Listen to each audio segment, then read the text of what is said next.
এই যে মমতা বন্দ্যোপাধ্যায় একবার এক এক রকমের কথা বলছেন, এটাতে তার দায়িত্ব জ্ঞানহীনতার পরিচয় কি সামনে আসে না? তোমরা যেটুকুনি পেরেছো ওনার বক্তব্যকে কাটাছেড়া করার চেষ্টা করছে, এরকম অনেক সংবাদ মাধ্যমই করেছে, তারা পরবর্তীকালে আবার ক্ষমাও চেয়ে নিয়েছে।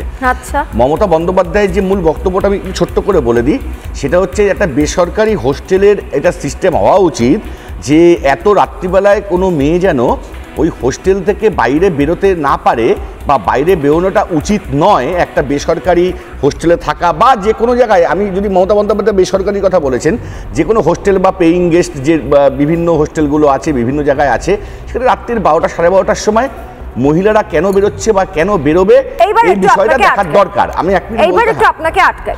প্রথমত, রাত 12:30টায় মেয়েটি বেরোয়নি। মেয়েটির বেরোনোর সময় ওই হাসপাতালের রেজিস্ট্রেশন বুক অনুযায়ী 7:58। দ্বিতীয়ত, মমতা বন্দ্যোপাধ্যায় 3 সময় 3 ধরনের কথা বলেছেন, নিজের কথা সাফাই নিজেই দিয়েছেন। কোন রকম ক্ষমা না আছে, যেটা সত্য আমরা সেটাই দেখাই, কোন রকম ক্ষমা চাওয়ার দায় আমাদের নেই, যা সত্য সেটাই দেখাবো। মমতা বন্দ্যোপাধ্যায় যদি বলতেন যে হ্যাঁ এই দায়িত্ব আমার, আমরা সেটাই দেখাতাম। আপনার লজ্জা লাগা উচিত যে আপনি বলছেন যে কাটা ছেঁড়া করে দেখানো হচ্ছে। কেন মশাই? আমাদের রাজ্যেরই তো মুখ্যমন্ত্রী, এই রাজ্যেরই তো নাম খারাপ হচ্ছে, কেন করতে যাবো এসব?